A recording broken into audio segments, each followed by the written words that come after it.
Hello students, I welcome you all to the part 7 of unit 2, the end of bipolarity. Students, we have learned about the tensions and conflicts in the last class, that topic that we had in our chapter, and CBSE had also added a few new topics in the syllabus of class 12 political science. Okay, so in unit 2 we have some additional topics, but these topics are not there in the book or the chapter, right?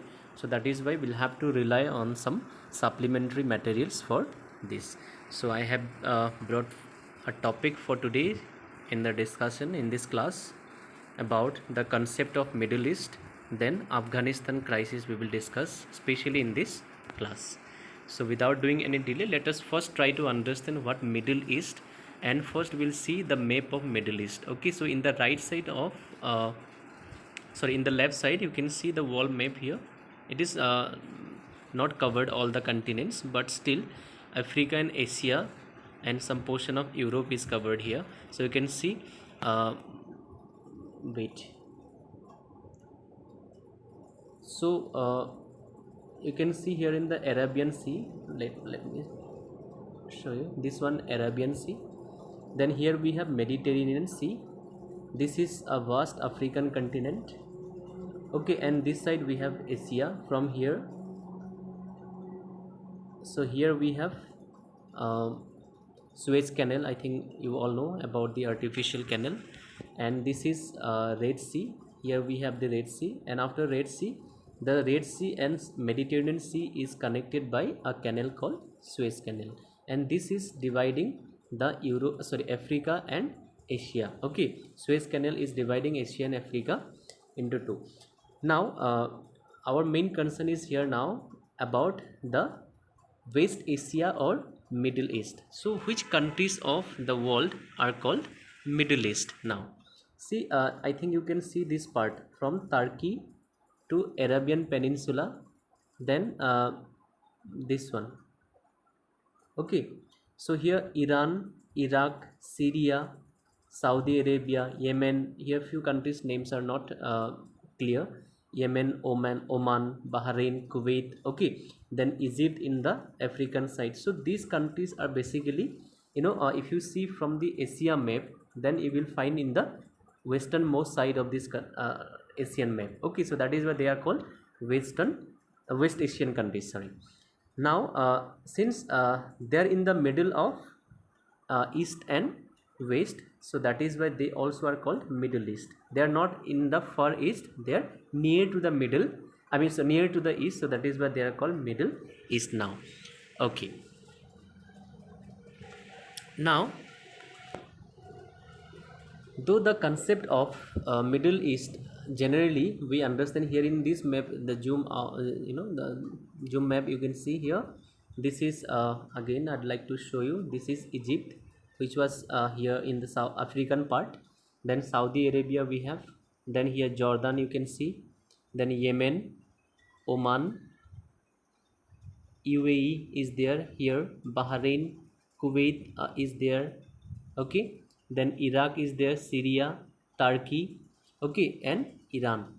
So these countries are the part of Middle East or Middle East. Okay, so in Middle East, not only the West Asian countries, but also some other countries of Africa like Egypt is part of the Middle East. Okay, generally when we talk about the Middle East, so these countries of the world comes, right? But thing is this, the broader concept of Middle East also comprises some more countries. Let us try to understand here in the meaning of Middle East.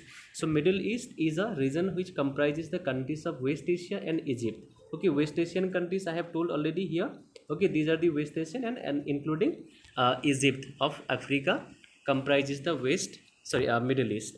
Now, however, the wider concept of Middle East also includes Sudan, Djibouti, Somalia, Comoros, Afghanistan, Pakistan, and sometimes Transcaucasus and Central Asia. Hence, the term Middle East has led sometime confusion among the readers. So here again, I'd like to show you the world map. So here, can you see a very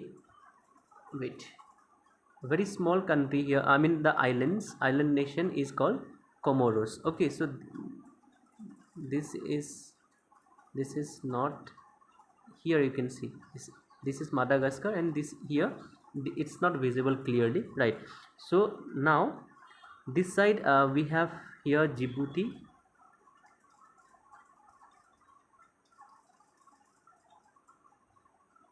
here we have Djibouti, then this is Sudan, then we have Trans-Caucasian countries are those countries which we have already discussed: Georgia, Armenia, and here we have these countries, Trans-Caucasian countries. Okay, then Central Asia also sometimes considered as the Middle East, but that is a wider concept of Middle East. But generally when we talk about Middle East, so Middle East comprises these countries only. Okay, just you have to remember this. Okay, now we'll see our next topic, that is Afghanistan crisis. See, since Afghanistan is not part of the Middle East, okay, so it is a buffer state between the Middle East and the Central Asian countries and the South Asian countries, as well as the East Asian. So Afghanistan falls, you know, in the middle of Central Asia, West Asia. So see this side. Let me show you again. This is Afghanistan, right? So this Iran was part of what? It was part of the Middle East or West Asia. And this side what we have? Central Asia. This Tajikistan, Kyrgyzstan. Okay, so those countries are part of the Central Asia. And from Pakistan it start what? Pakistan, India and all. These are the South Asian countries. So this side we have again China. Okay, so this is eastern part, right? So Afghanistan is in the middle of Central Asia, West Asia, South Asia and East Asia. Is, I think it is clear now. Okay, so our main concern is here now about the Afghanistan crisis. I have shown beforehand, okay, the location of Afghanistan so that it will be clear. So Afghanistan crisis, when we say in the contemporary world, since our paper is basically contemporary world politics, so we will not talk about the wars that already had occurred long before in Afghanistan, but from 1979 onwards, whatever disturbances or the warlike situation is going on in Afghanistan, those basic wars we will talk about. And when we talk about the war from 1979, there are three major wars here. Okay, and first one is Soviet Afghan War, that is that was continued for around 10 years from 79 to 89, that is 1979 to 1989. And when this was ended after the withdrawal of the Soviet invasion, then again Afghan civil war had started from 1989 to 2001. So that means around 12 years again the Afghanistan had undergone into a civil war. Okay, then after comes US invasion of Afghanistan, and United States of America had invaded in 2001 due to this 9/11 attack in US. Okay, so we will discuss about this in details in the later classes. Now today in this class we will try to just understand how Soviet Russia invaded, why invaded. About these things we will try to understand in details. Okay, clear? Now see Soviet invasion. The image you can see in the right side, how Russia had or Soviet Union had invaded Afghanistan, and what was the intention, okay, behind the invasion by Soviet Union. Let us try to understand the points one by one. In 1978, the government of Daud Khan was swept away by a coup led by People's Democratic Party of Afghanistan, also known as PDP in short. Okay, so this party was the leftist party. Leftist party means the party which is generally driven by the ideology of socialism or communism. Okay, so since it was a leftist party, so this party was backed by whom? Backed by the Soviet Russia here. Okay, so in 1978 one government was already there in Afghanistan. That government was Daud Khan's government. Okay, and this government was swept away by what? By the PDPA. Okay, so PDPA was the leftist party, and this was being backed by the USSR. Now from here the story starts. Second point, you see the new government introduced land and social reforms in the country. See, which is the new government? The government of PDPA, that means People's Democratic Party of Afghanistan. So this party has formed the government in Afghanistan and had introduced some kind of reforms in the country. Okay, but these reforms were not liked by one section of the people. I mean, the section of the people who did not like were basically Muslims, sorry, Muslims, and who, those who did not support the communism. Okay, means anti-communist. Those people who did not favor the communist ideology, they also were not accepting the reforms introduced by the government of PDPA. I think it is clear now.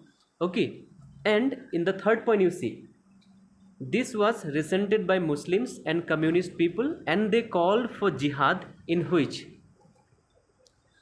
the Mujahideen of both rural and urban areas joined.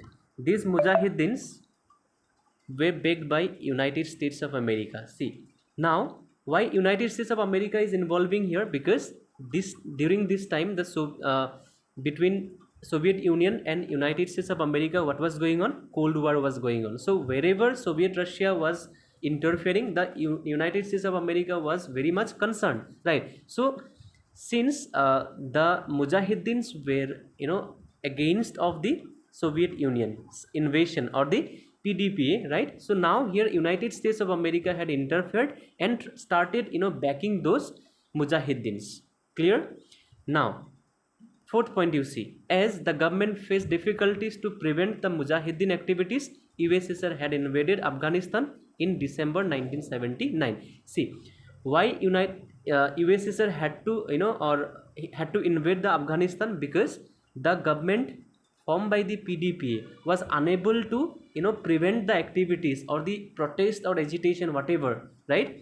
Guerrilla activities led by the Mujahideens, right? So it was very difficult to manage, right? And it had faced difficulties, so that is why it, sought the support of the Soviet Union. Okay, so accordingly in 79, that is 1979, Soviet Russia had invaded Afghanistan. See, in the picture you can see how brutal the invasion was. Okay, how human rights were violated, right? Then you see, after what, after the invasion, what happened? After invasion, USSR controlled the urban areas and cities, but Mujahideen continued to control in remote areas. See, after invasion, the basically urban areas and the city areas, okay, the Soviet armies, or the Red Armies we also call, right? So the Red Armies had already had the control over those cities and urban areas, but in the rural areas, because of the difficult terrain in Afghanistan, so most of the portion of Afghanistan is basically covered by the mountains and the hills. Okay, so it was a very difficult terrain, right, for the Soviet armies or the Red Armies to reach each and every corner of the country, right? So that is why from the remote areas, those Mujahideen groups of people had, started a guerrilla war. Guerrilla war means hiding themselves, okay, at trying to attack the opponent group, right? So that is a kind of, guerrilla methods adopted by the Mujahideens. Okay, now next point, you see, the Mujahideen group was aided by Saudi Arabia, Pakistan, China, etc., and they fought with Soviet Union for a decade from 79 to 89. See, Soviet invasion took place in 79. It is very, very important year, you have to remember, and it was continued till 1989. Okay, 79 to 89 for how many years? 10 years. So 10 year we call as what? Decade. Okay, now Mujahideen group was constantly fighting with whom? Fighting with Soviet armies. Okay, and those Mujahideens were helped by whom? Saudi Arabia, Pakistan, China, and these countries were helping. Only Saudi Arabia was concerned because it was a Muslim dominated country, so it did not want the Soviet invasion or control over Afghanistan. Finally what happened? Reformist, we already have discussed in the this unit only. Okay, Gorbachev's reform policies, okay, had introduced in after 1985, right? So because of his reformist ideology, okay, so he was a particularly reformist, right? So he had introduced some reforms in Soviet Union already, and also he decided to withdraw the military or the armies from what? From the Afghanistan, because he did not want to interfere in other territory. Okay, so he wanted to give the equal respect to all, right? So this is why Gorbachev had decided to withdraw the army from Afghanistan. So this had led to the withdrawal of Soviet or Red armies from Afghanistan. So this is all about this Soviet invasion and the Afghan Soviet or the Soviet Afghan war, which was continued for 10 years around, okay, from 79 to 89. So this is the first stage of the Soviet war or the Soviet crisis that we have already I have already told you here in the first point itself. Okay, so rest of these two uh, wars we will discuss in our next classes. Okay, so you can see in the picture here how the armies are giving, like showing bye bye. Okay, so that means they are going back, okay, to their own country, and they are leaving Afghanistan from the Soviet control. I hope it is clear to all of you. If you have any doubt, then we will discuss in the next class. Okay, thank you.